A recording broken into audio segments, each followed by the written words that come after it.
major shift in global naval power is unfolding right now in the waters of the Pacific. In late May 2026, the South Korea KSS-III class submarine, named Rox Dasan Chang-ho, stunned Western observers by completing a massive 14,000-kilometer journey to dock at Canadian Forces Base Esquimalt, establishing an unprecedented capability for conventional submarines. This bold deployment directly challenges Germany's long-standing monopoly over the $40 billion Canadian patrol submarine project, leaving the traditional European design powerhouse unexpectedly vulnerable in its own backyard. For Canada, the stakes could not be higher as their aging fleet of 4 Victoria-class submarines has left their vast Arctic, Pacific, and Atlantic coastlines strategically exposed. Leading global defense analysts argue that with no other immediate option to counter rising multi-domain naval pressures, Western military planners face a critical decision that could alter the balance of naval power until the mid-21st century. On paper, their only tactical salvation would be choosing between the safety of traditional European engineering or the aggressive firepower of Asian innovation. How did a nation that completely relied on German blueprints in 1990 build a conventional vessel with strategic capabilities that outsmarted its own teacher?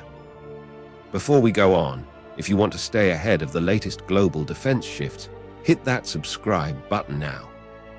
Which naval philosophy do you think will dominate the next decade? German perfection or South Korean ambition? Let me know in the comments below and tell me where you're watching from. To truly understand this naval shift, we must expose the deep technical limitations and economic pressures that have left the traditional European approach defenseless.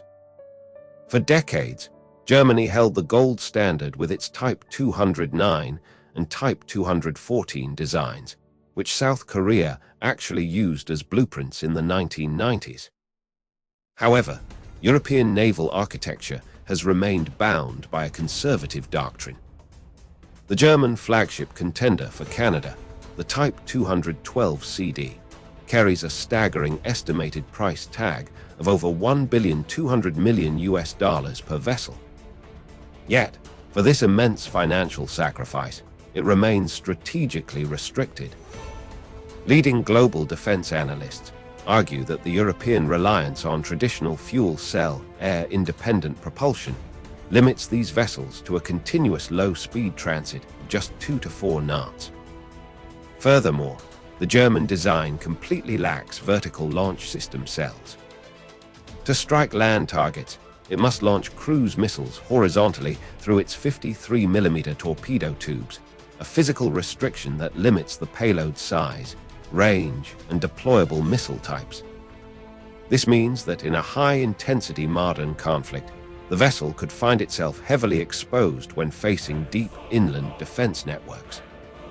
Beyond these physical constraints, industrial delays across European shipyards have caused severe timeline expansions, often pushing delivery dates back by several years. On paper, their only tactical salvation would be a radical redesign, but skyrocketing inflation and labor shortages in Europe by mid-20 pieces of 2026 make price reductions impossible. By maintaining an expensive but historically rigid design philosophy, the traditional leader has created a critical capability gap.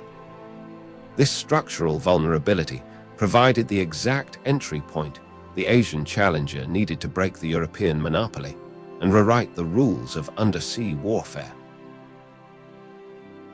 The Asian challenger resolved this capability gap by engineering a relentless, high-intensity platform known as the KSS-III class. Hanwha Ocean pushed the boundaries of conventional submarine design by integrating a 10-cell Korean vertical launch system directly into the hull of the Batch 2 variant, a feat previously reserved only for massive nuclear-powered vessels. This engineering breakthrough allows the 3,600-ton submarine to deploy the Hyunmoo KSS-44 submarine launched ballistic missile. This strategic weapon delivers a 2-ton warhead at speeds exceeding Mach 4 with a precise range of 800 kilometers, enabling the destruction of hardened underground command centers while remaining completely submerged. To solve the critical endurance vulnerability found in European designs, South Korea replaced traditional lead-acid batteries with an advanced domestic lithium-ion battery system. This technology increases underwater mission endurance by 160%, allowing the KSS-III to remain concealed for more than 20 days continuously, while providing the high current output required to burst sprint at 20 knots to evade counterattacks. According to recent maritime defense reports published in June 2026, Hanwha Ocean has optimized large-scale production lines to offer each KSS-III vessel at an estimated cost of $850 million, representing a 30% savings over European alternatives, while guaranteeing delivery before 2032. Over the next 3 to 12 months, as Canada evaluates the final contenders for its $40 billion patrol submarine project, the proven 14,000-kilometer transit of the KSS-III demonstrates that it can stabilize the Arctic and Pacific defense corridors immediately. By offering near-nuclear lethality and superior speed at a highly competitive commercial rate, this revolutionary platform is actively rewriting the global balance of naval power and shifting the industrial defense anchor from Europe to Asia. This intense competition forces a dramatic confrontation between two entirely different military doctrines.